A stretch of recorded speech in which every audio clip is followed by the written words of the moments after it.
কিছু ভবিষ্যৎবাণী, কিছু হিসাব নিকাশ তো বিশ্বকাপ শুরুর আগেই হয়েছে। এবার পথটা আরেকটু পরিষ্কার। ৪৮ দল নিয়ে শুরু হওয়া বিশ্বকাপ ৩২ দল এসে ঠেকেছে।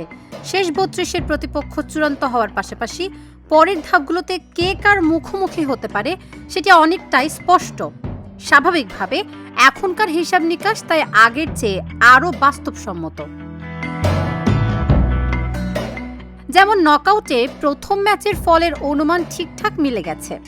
ক্রীড়া পরিসংখ্যান প্রতিষ্ঠান Opta অ্যানালিস্টের super computer round of 32 প্রথম ম্যাচে দক্ষিণ আফ্রিকার বিপক্ষে কানাডার জয়ের কথা বলেছিল।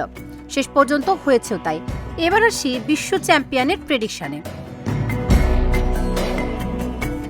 সুপার কম্পিউটারের পূর্বাভাস, শেষ ৩২ থেকে শেষ ১৬তে ওঠার সম্ভাবনা সবচেয়ে বেশি ফ্রান্সের ৮১.৫%। দলটির কোয়ার্টার ফাইনালে যাওয়ার সম্ভাবনা ৫৮.৩%, আর সেমিফাইনালের ৪২.৭%। ফাইনালে ওঠার সম্ভাবনা ২৮.৪%। ফ্রান্সের ফাইনাল জিতে চ্যাম্পিয়ন হওয়ার সম্ভাবনা প্রায় ১৮.৭% বলছে সুপার কম্পিউটার। এটিও সব দলের মধ্যে সর্বোচ্চ। তবে নকআউট পর্বের অন্যান্য ধাপ পার হওয়ার ক্ষেত্রে সবচেয়ে বেশি এগিয়ে লিওনেল মেসির আর্জেন্টিনা। রাউন্ড অফ 32-তে কাবো ভার্দেকে পাওয়া আর্জেন্টিনা শেষ ১৬র পথে সবচেয়ে বেশি নিরাপদ।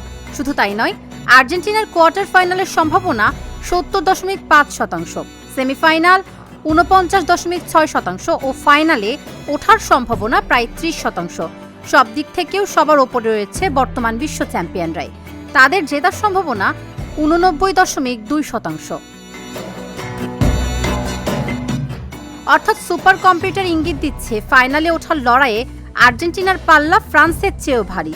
যদিও ট্রফি ছোঁয়ার চূড়ান্ত মুহূর্তে কিছুটা এগিয়ে ফরাসিরাই। তালিকার তৃতীয় স্থানে আছে স্পেন, যাদের বিশ্বকাপ জয়ের সম্ভাবনা ১৩.৫%। হ্যারিকেনদের ইংল্যান্ডের সম্ভাবনা ৯.৭%। চতুর্থ স্থানে আছে নেইমার ভিনিসিয়াসদের ব্রাজিল, শিরোপা জয়ের সম্ভাবনা ৬.৫%। তাবাসসুম সেজুথি, ঢাকা জার্নাল।